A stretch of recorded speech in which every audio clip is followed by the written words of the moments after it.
Good morning, folks. This is a scene from the upcoming Chapter 3 of Starwater. After reviewing the startling abundance of water in our solar system, the water factories that stars have recently been revealed to be, it's now time to investigate the mega delivery possibilities via not-so-pleasant means. Rogue planet on a collision course with an Oort cloud.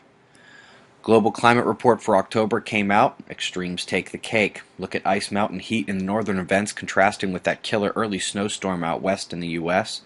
We already know next month we'll have focus on the U.S. extremes. Across the world, we see that again with record high ice in Antarctica, while Australia sees record heat. Makes very little sense. And it's almost easy to forget the record Indian cyclone after what Haiyan broke in November. The storms were truly sisters in strength. Giving an example here is Tacloban. Red plant thermals on Aster virtually gone in the aftermath of Haiyan. Anyway, the October report is linked below and you are encouraged to check it out. Lots of good visuals accompanying the actual reports, including precip here. Coming back to India, where the next cyclonic storm is about to have its welcome party. Hope the locals are not taking this one lightly either. It's a-comin'. Speaking of rain, flash flood potential over the last day here in the most affected zones. Got Melissa out in the Atlantic, subtropical, not going to gain any strength, and she's headed north. I've got IntelliCast pulled up here showing the 24-hour temperature delta. Look at these shifts over a 24-hour period.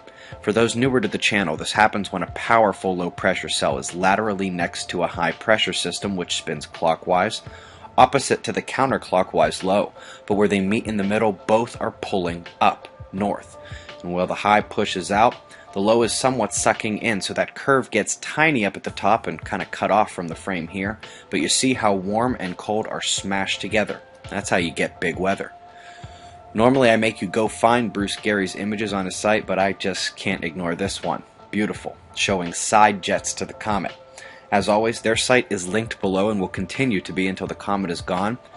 Something interesting. Yesterday's X-class solar flare was not Earth-directed, it was ISON-directed. The flare energy and CME would have already interacted with the comet as of now. It's now close enough that CMEs will hit same day they erupt. And coming through the wires, from the world's top experts on the stuff, it appears ISON has had yet another major outburst. This is the new image of the comet, and wow. FYI, that makes the six-tailed beast, ISON, and Comet Linear all going bonkers in the inner system. Cosmic ray jolts, evident in the neutron monitor as we appeared to take a minor interplanetary shock last night. I expected the KP to react if it continued, but we did level off in the metrics and the KP turned right around to hit the snooze button. Even the sensitive electron flux didn't think much of those readings, so we'll come to flaring. Nothing big since that X-flare yesterday. The sunspots are fewer but sizable. The incoming spot needs some development around him. Meanwhile, one last look here at the departing groups, including the X-flare producer on the limb. Up north, 11,899. Still not dangerous or the biggest ever, but still the best dang example of helicity, the inner umbral vortex, beta meshing, that humans have ever seen. And remember, we showed Lockheed Martin's planned IRIS observations did not include that spot. Well, it appears they have changed their mind.